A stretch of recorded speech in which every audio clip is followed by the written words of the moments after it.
लड़ाकू विमान सीमा के पास उड़ते दिखाई दिए हैं। बताया जा रहा है कि ये एयरक्राफ्ट लद्दाख इलाके में सीमा से 30 से 35 किलोमीटर के करीब उड़ान भरते दिखाई दिए हैं।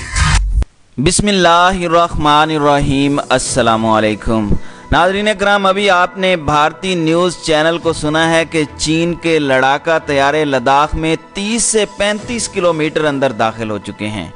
दूसरी जानिब आज़ाद मीडिया ये दावा कर रहा है कि चीनी फौज ने लद्दाख के 40 से 60 किलोमीटर तक के इलाके पर कब्जा कर लिया है। अभी भी एक खबर चल रही है कि 12 चीनी लड़ाका तैयारे लद्दाख के अंदर उड़ान भरते देखे गए हैं, जबकि कल की रिपोर्ट के मुताबिक भारतीय जर्नैलों ने मोदी के सामने हाथ खड़े कर दिए थे कि हमारे लिए लद्दाख में चीनी अफवाज का मुकाबला करना मुमकिन नहीं है, इसलिए बैकडोर डिप्लोमेसी के जरिए से ये मामला ख़त्म करो। और इसी तरह पाकिस्तान को धमकियां देने वाले राजनाथ सिंह ने लद्दाख में शिकस्त पर चीन के हवाले से तनाज़ा पर बात करने से इनकार कर दिया है। नाज़रीन कराम, भारत इस वक्त सख्ते की हालत में है। कांग्रेस कह रही है कि चीन हमारे लद्दाख के बड़े हिस्से पर कब्जा कर चुका है। चीन के साथ हालिया सरहदी तनाज़ा के बाद भारतीय सियासी पार्टियां भी शदीद इख्तलाफात का शिकार हो गई हैं। भारत की हुक्मरान जमात बीजेपी इस वक्त शदीद दबाव में है। अपोजिशन जमात कांग्रेस ये दावा कर रही है कि चीन की फौज भारत के इलाके लद्दाख के बड़े हिस्से पर कब्जा कर चुकी है। कहा जा रहा है कि चीनी फौज लद्दाख के तकरीबन 40 से 60 किलोमीटर के इलाके पर काबिज हो चुकी है। चीनी फौज के मुंह तोड़ जवाब के बाद भारत इस वक्त बुरी तरह हवास बाख्ता है। भारत की जानिब से चीन से मिन्नतें की जा रही हैं कि सरहदी तनाज़ा बातचीत से हल किया जाए। नाज़रीन कराम, वाज़े रहे कि गुज़श्ता रोज़ भी खबर सामने आई थी कि चीनी फौज ने लद्दाख के मशरकी इलाके में भारी हथियार सरहद पर पहुंचा दिए हैं। चीनी फ़िज़ाइया ने भी लद्दाख के करीब अपने एयर बेस में तोसी की है और लड़ाका तैयारे वहां पहुंचा दिए हैं। लद्दाख में सूरत हाल बदस्तूर कशीदा है। चीन लद्दाख में मुतनाज़ा सड़क पर पुल की तामीर रोकना चाहता है। चीन ने एयरपोर्ट पर मिलिट्री कुव्वत में इजाफा कर लिया है। लद्दाख में भारतीय फौजियों की तादाद में भी इजाफा किया गया है। गोलवान वादी के 3 पॉइंट्स और पेंगोंग झील पर भारतीय और चीनी फौजी आमने सामने हैं। लद्दाख के इलाके में भारत और चीन तनाज़ा शुरू हुए 2 हफ्ते से ज़ायद का वक्त गुजर चुका है। भारत ने अपने तोसी पसंदाना गैर कानूनी मकासद पूरे करने के लिए पहले नेपाल के साथ सरहदी तनाज़ा शुरू किया। ताहम जब चीन के साथ झड़पें शुरू की तो भारत को भरपूर जवाब मिला, जिस पर भारतीय फौजें पसपाई पर मजबूर हो गईं। नाज़रीन कराम, पाकिस्तान को बात बात पर तड़ियां लगाने वाला भारत लद्दाख पर चीनी कब्जे के खिलाफ ताहाल मिन्नतों और तरलों की पॉलिसी पर अमल पैरा है। पाकिस्तान को धमकियां देने वाले राजनाथ सिंह ने लद्दाख में शिकस्त पर चीन के हवाले से तनाज़ा पर बात करने से इनकार कर दिया है। भारत के मरकजी वजीर दिफा राजनाथ सिंह से जब भारतीय टीवी ने चीन लद्दाख के साथ सरहदी तनाज़ात पर सवालात किए तो राजनाथ सिंह का कहना था कि इस मसले पर सियासत नहीं होनी चाहिए। सरहद की सिक्योरिटी हर भारतीय से जुड़ा हुआ एक मसला है। भारतीय दिफा राजनाथ सिंह ने कहा कि चीन के साथ हमारी बात चल रही है, इसलिए हम इस पर कोई बात नहीं करेंगे।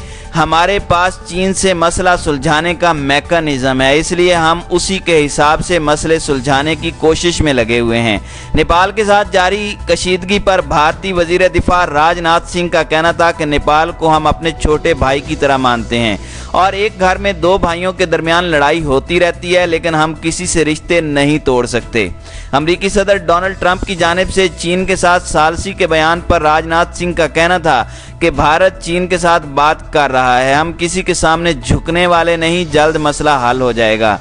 नाज़रीन कराम, वाज़े रहे कि चीन और भारत के दरमियान सरहदी कशीदगी मुसलसल बढ़ती जा रही है और इत्तलाआत के मुताबिक चीन के 5000 से ज़ायद फौजी भारत के अंदर घुसकर बैठ चुके हैं।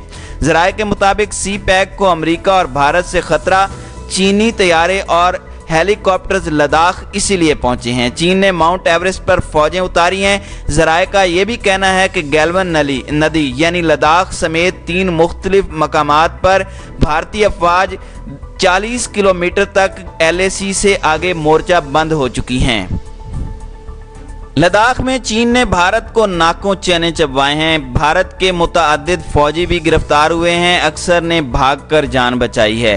लद्दाख और सिक्किम की सरहद पर चीनी फौज की नकलो हरकत से भारत के हाथ पांव फूले पड़े हैं।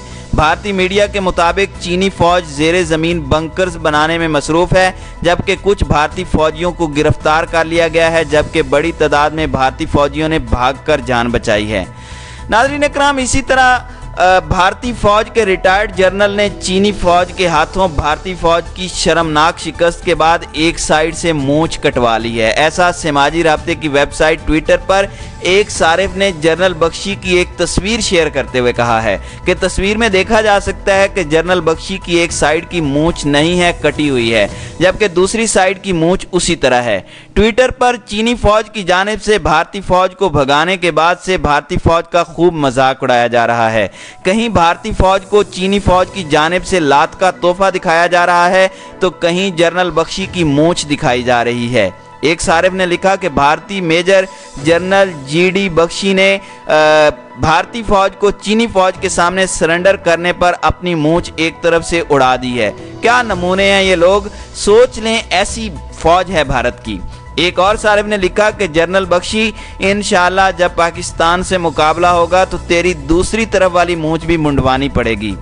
नाज़रीन इकराम, लद्दाख में चाइना से शर्मनाक शिकस्त के बाद इंडिया का नाम बदलने की इंडियन सुप्रीम कोर्ट में दरखास्त पर कल समाअत होगी। लद्दाख में चीन की जानिब से भारत को शर्मनाक शिकस्त का सामना करना पड़ा है। चीनी फौज ने लद्दाख में न सिर्फ भारतीय फौजियों को गिरफ्तार किया है बल्कि तशद्दुद का निशाना बनाया है, जिसकी वीडियो सोशल मीडिया पर वायरल हो चुकी हैं। चीन ने लद्दाख में एयरबेस में भी तोसी की है और जंगी जहाज भी पहुंचाए हैं। चीन की जानिब से भारत के ज़ेरे इलाका ज़मीन पर कब्जा भी किया गया है, लेकिन मोदी सरकार अभी तक खामोश है। चीन से शिकस्त के बाद भारत अभी तक चीन की मिन्नतें कर रहा है, लेकिन चीन मानने को तैयार नहीं है। ऐसे में हालात में इंडिया का नाम बदलने की दरखास्त भारतीय सुप्रीम कोर्ट में सामने आई है। गुज़श्ता रोज़ भारत का अंग्रेज़ी नाम इंडिया, इसको तब्दील करने की समाअत नहीं हुई थी। कल भारतीय सुप्रीम कोर्ट में दोबारा समाअत होगी, जिसमें इंडिया का नाम बदलकर भारत या हिंदुस्तान करने के हवाले से अदालत ने दलाइल तलब कर रखे हैं। गुज़श्ता रोज़ भारतीय चीफ जस्टिस शरदा अरविंद बोबड़े की अदम मौजूदगी की वजह से समाअत मुलतवी कर दी गई थी। भारतीय सुप्रीम कोर्ट की वेबसाइट पर अपलोड नोटिस के मुताबिक जनरल बोबड़े की गैर हाजिरी की वजह से समाअत मुलतवी की गई, जो आज 3 जून को होगी। भारतीय सुप्रीम कोर्ट में एक शख्स ने दरखास्त दायर की है, जिसमें मुल्क का नाम इंडिया के बदले भारत या हिंदुस्तान करने के लिए आइन के आर्टिकल 1 में तरमीम का मुतालबा किया गया है। नाज़रीन इकराम, इंडिया का नाम बदलने की दरखास्त पर समाअत 29 मई को भी नहीं हो सकी थी, क्योंकि चीफ जस्टिस उस रोज़ भी मौजूद नहीं थे। दरखास्त गुजार ने इंडिया लफ्ज़ को इस्तेमार और ग़ुलामी की अलामत करार देते हुए एक्ट 1 में तरमीम की मरकज़ को हिदायत देने की दरख्वास्त की है। दरख्वास्त गुजार ने वकील राजकिशोर चौधरी के तवस्सुत से दायर दरख्वास्त में कहा कि इंडिया की जगह भारत करने से मुल्क में एक कौमी जज्बा बेदार होगा। दरख्वास्त गुजार ने अपनी दरख्वास्त में 15 नवंबर 1948 के आइन के मुसवदे का भी जिक्र किया है, जिसमें आइन के मुसवदा 1 के आर्टिकल 1 पर बहस करते हुए सेठ गोविंद दास ने इंडिया की जगह भारत, भारतवर्ष, हिंदुस्तान नामों वगैरह के नामों को इख्तियार करने की वकालत की थी। ऐसी ही एक दरख्वास्त भारत में 2015 में भी सुप्रीम कोर्ट में दायर की गई थी। रोजनामा हिंदू और टाइम्स ऑफ इंडिया के मुताबिक महाराष्ट्र के समाजी कारकुन निरंजन भटवाल ने मफाद आमा की दरख्वास्त में मौक़िफ़ इख्तियार किया कि आज़ादी के बाद कानून साज असम्बली ने नई दरख्वास्त रियासत के लिए मुख्तलिफ नामों पर गौर किया, जिनमें भारत, हिंदुस्तान, हिंद, भारत भूमि या भारतवर्ष शामिल हैं। दरख्वास्त गुजार का मौक़िफ़ है कि नाम इंडिया नौब आबादियाती दौर में घड़ा गया है। दरख्वास्त गुजार ने अदालत से आर्टिकल 1 में इंडिया और भारत के अल्फाज की वजाहत मांगी है। दरख्वास्त गुजार के वकाला ने अदालत के सामने अपने दलाइल में कहा कि लफ्ज़ इंडिया भारत का लफ्ज़ी तर्जुमा नहीं है और ये मुल्क न सिर्फ तारीख़ी तौर पर बल्कि मजहबी किताबों में भी भारता के नाम के तौर पर जाना जाता है। اس لیے ہماری معزز عدالت سے درخواست ہے کہ غلامی والے اس نام یعنی انڈیا کو بدل کر اس کا نام بھارت یا پھر ہندوستان رکھا جائے۔